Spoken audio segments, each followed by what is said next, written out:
time. I haven't even known you that long. No, I know. It's probably a good thing. What's up with you for that long? That's.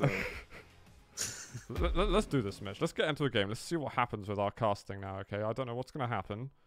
I'm nervous, excited, a bit of everything. Aroused? No.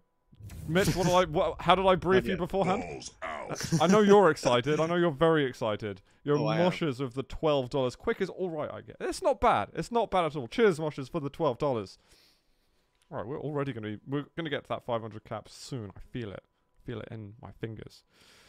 Mitch, how are you feeling about today's games? I know you're kind of on like the fringe of the community and so on, and I'm happy that you're here getting involved in Quake Champions. I think it's bloody cool. What's your thoughts and feelings moving into today's event? I'm excited to get a little bit of EU stuff down. It's only my second time casting Quake, so there's going to be a lot of flaws, but I love it. It's a fun, just exciting game. It's much different to what I usually work on, so. It's way more exciting than what you usually work on. Well, definitely more exciting. We'll go with that. We've got Headbang3r going versus Ins to begin with. It's France versus Russia. Headbang3r is on the French side. I'm going to get my face off this and we can see what is going on in the game. Oh, I've got bets and stuff that I can do at some point. I'm too late on this one. This Headbang3r was saying before this that he's going to get crushed, which isn't the kind of attitude I want to see. I want to see someone with like a bloodthirsty glaze in their eyes, wanting nothing but victory at all times and assuming victory. I think he's going to do a little better versus Ins than he expects. But Ins is kind of like this half-decent Russian player. There's this phrase which is the 2000 ELO Russian, which Ins kind of falls under. Because there are just so many of them, you just assume if you've not heard of a player before but they're doing well, they're just, oh, just another of those decent Russian players. That's the same for CS. Yeah. Russians are always a little bit of an unknown quantity. Nice rockets connecting. Only 34. Oh, this could be dangerous, though. In comes the E, the electricity. It's shocking down and lots of armor. Lots of armor stacked up on Headbang3r, so he was feeling just fine about that. Oh, I like that, man. I'm going to steal everything that you say today and pretend that I made it up myself. You like the E? Yeah. Okay. No. I mean, he likes the E too, but Headbang3r doesn't mind a bit of an explosive affair every now and then. I wonder if he's going to get to that point where he's like, oh my god, I'm doing better than I thought, and then everything like crumbles apart. It usually doesn't happen yet. It usually happens at like the 6 or 7 minute period, but this is like a really good start from him. He's got to back off a bit. Luckily he didn't get hit by the rail. Headbang3r's rails are usually on point, so for every time he misses a rail, like a small animal dies. Oh, that's a lot it's like than I thought it was going to be. It's like the worst superpower you can have, to be honest. Like if you were to have a superpower, you wouldn't want that. Going in with the E's once more, but yeah, there you go. The Mega was right behind him. He could have backed off and grabbed it, which is what I thought he was going to do, but just fully committed to the fight. Fair enough. Wins it out nonetheless. Got the heavy too. Lots of control now. Headbang3r should just be bailing out of here. Hasn't really got the weaponry to work with either. I guess he was trying to go for the high ground fight with the rockets, but it's just coming up. Knows that he's stacked to high heaven and just wants to take that fight and claim it up 2-2 now. Yeah, sometimes you kind of want to do damage on the player who's picking up the major items just to be like, aha, your items aren't worth anything. But if you overcommit to it, then you're just giving up free frags. In's stack is now looking pretty decent, especially with this rotation of items coming up. And he's even going to go for, I like this, going for the rocket play.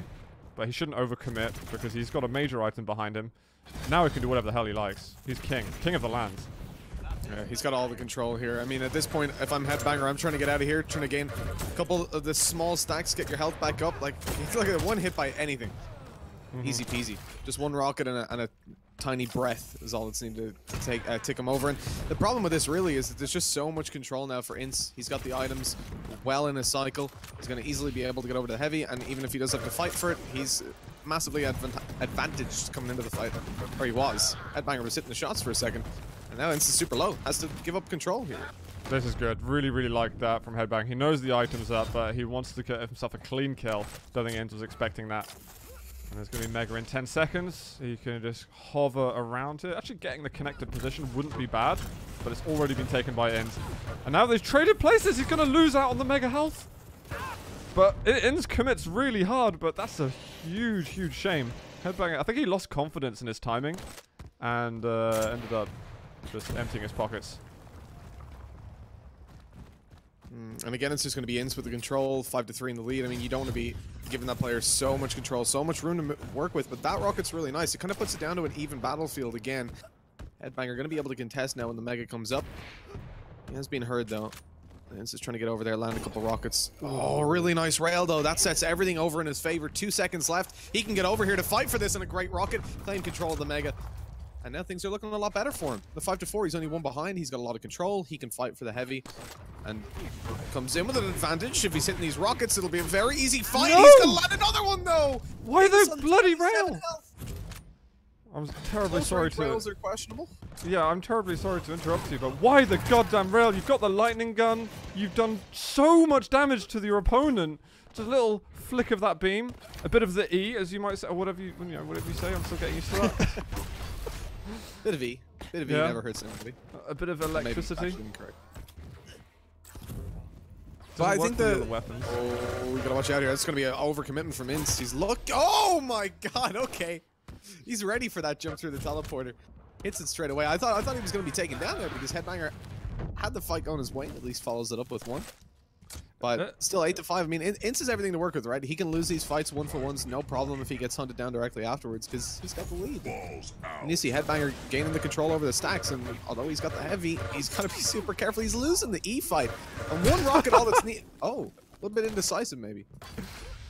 Yeah, it was a weird fight, almost for both of them. They had both just taken the major items.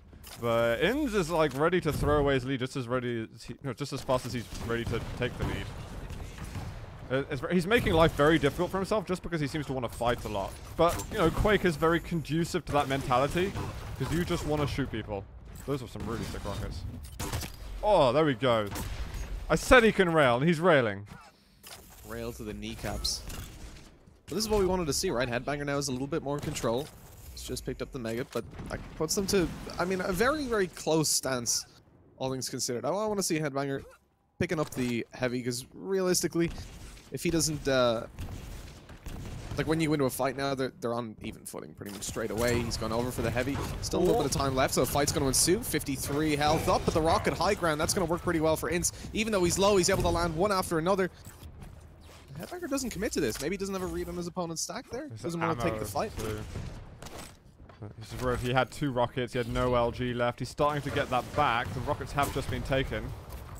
He's going to clear this turret away, and now life's not so bad, but he's now missing all that armor that he had. So he really needs this heavy to spawn. He really needs to take no damage here if he wants to properly sustain his control. Great combo. He can finish this. He can go with the machine gun. I think he needs to get a better read on the type of stack that his opponent has. Like, well done for getting the kill, but you know, you're making life very difficult for yourself in case those pixel shots miss. Well, we've already seen that happen, right? We've already seen the rail come out when a simple E would have done it. Oh, I need to bail out of there. You're not going to win that fight, or shouldn't at least. Ince now with the rockets and the high ground. That's a really dangerous combination. Pre-fire goes through for a Headbanger. He tries to hit the rail again, but not going to land. This time, I think the rail was justified because Ince was still fairly heavy on health, but sadly just misses that pixel shot. So it's going to be 9-8, back in the lead. Ince is, he's feeling good for now, but still the control is there to be contested. Well, this is actually bad for him. He goes around the corner. He still takes the item, but it's a mutual frag in the end. I think a Headbanger will still be fairly happy with that. But he was doing so well earlier, and it seemed like he had a momentary lapse of concentration. Oh, good read on realizing Ince is going to be hiding there. Is this LG good enough? It is, and we are 10 for 10. We're getting a pretty goddamn fast-paced first game of the day. Yeah, indeed. This is where you usually see somebody pull ahead, right? From what we saw in America anyways, they were constantly seeing around the kind of 2 minutes left mark, someone was 13-2 or something like that. This is as Ince? Controller disconnected? I think so. Well, he looks like he lagged there. I don't know. There's a jump there which looked like it was small lag. Let's have a look at pings. 40 to 25. I'd be very shocked if anybody's using a controller. We've got this one player in the Quake community who can play at an okay level of the controller. And okay is like... is pretty goddamn incredible for controllers, to be fair. Oh. Missing all the rockets there. It's super awkward. I mean, he's still one rail away, but getting the Mega now. Ince is ahead in the stack. Just needs to bail his way over towards heavy. I think at this point 10-10. I'm surprised to still see them playing so aggressive, and I think it has kind of eased off a little bit. I thought that was Inns for a second. I thought that was Inns, not the turret. That scared me.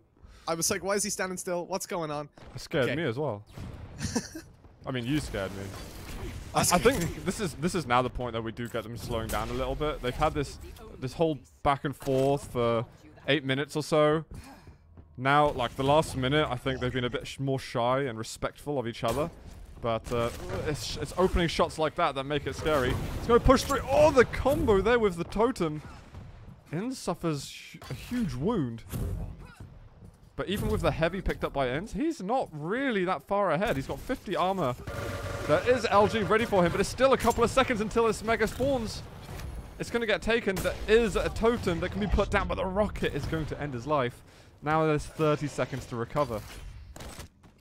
Yeah, that's a little bit of an awkward one. I mean, I feel like Headbang3r had such a good chance there, but pushed off the high ground as soon as he was down there with like, what, 20 HP or something, he's dead 10 times out of 5. That is true. Oh, that heavy kind of seals the deal there, to be honest. He's going to try and run away a little bit. Best thing for him to do is just to not fight. We got Headbang3r trying to go the other side, but you just got to push it right now. Connect is such a hard place to attack. There's 1 second left, none seconds left. Inns is going to take this. What was it, 11 to 10? Is it Headbang3r? 10, yeah. If Headbang3r said before the game that he wasn't going to get crushed, he would have won that. The difference right there was mentality. Sure. Yeah, I think he did hard himself on in. Headbang3r. It's never nice. It's never nice to come into a battle thinking you're going to lose. I think we've all experienced that, whether it's on a competitive level or just joining into a matchmaking queue, seeing some guys, 500 elo above you and going, all right, well, I might as well leave. I'll go put my lunch on. Yeah, it definitely happens. Headbang3r should be confident in his ability. He got top 3 at Gamers Assembly.